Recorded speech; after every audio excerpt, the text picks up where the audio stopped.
कांग्रेस प्रदेश अध्यक्ष गोविंद सिंह डोटासरा लगातार भजनलाल सरकार पर आरोप लगा रहे हैं। ऐसे में अब राज्य सरकार के उद्योग राज्य मंत्री के बिश्नोई ने डोटासरा पर पलटवार किया है। मंत्री के बिश्नोई ने कहा कि भजनलाल सरकार को 1 वर्ष पूर्ण हो चुका है और इस 1 वर्ष के अंदर भाजपा सरकार ने कई ऐतिहासिक निर्णय लिए हैं। भाजपा सरकार ने 1 वर्ष में जो किया है वह 80 वर्षों में कभी नहीं हुआ है, लेकिन कांग्रेस के प्रदेश अध्यक्ष को यह विकास रास नहीं आ रहा है और यही कारण है कि कांग्रेस के प्रदेश अध्यक्ष गोविंद सिंह डोटासरा गजनी अंकल बन गए हैं।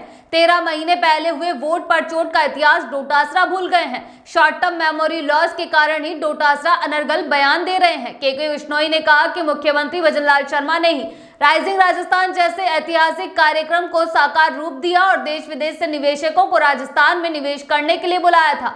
राइजिंग राजस्थान का उद्घाटन प्रधानमंत्री नरेंद्र मोदी के हाथों से होना और उसमें 35 लाख करोड़ का निवेश होना आधुनिक डिजिटल युग और राजस्थान के विकास का ऐतिहासिक उदाहरण है। के बिश्नोई ने कांग्रेस नेताओं पर हमला बोलते हुए कहा कि कांग्रेस के नेता मुख्यमंत्री के लिए अब शब्दों का इस्तेमाल कर रहे हैं, रोज झूठे बयान दे रहे हैं। ये लोग सिर्फ झूठ बोलकर जनता को भ्रमित करना जानते हैं।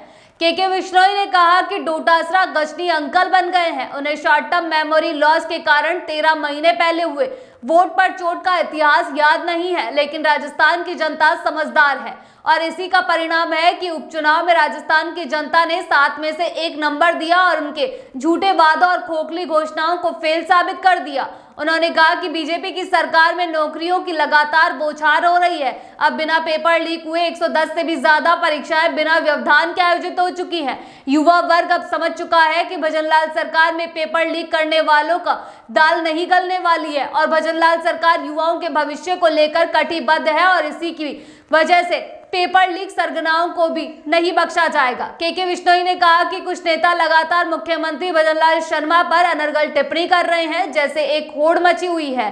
कुछ ना कुछ बोलना जरूरी है। उन लोगों के पास में तथ्यात्मक बातें नहीं है। कांग्रेस के कार्यकाल में कई सीएम घूम रहे थे। कोरोना काल के दौरान सरकार जनता को बचाने के बजाय सरकार बचाने में लगी हुई थी। भाजपा को जनता ने पूर्ण बहुमत देकर जयपुर भेजा है। सरकार को जनहित में कैसे चलाना है यह विपक्ष से सलाह नहीं चाहिए।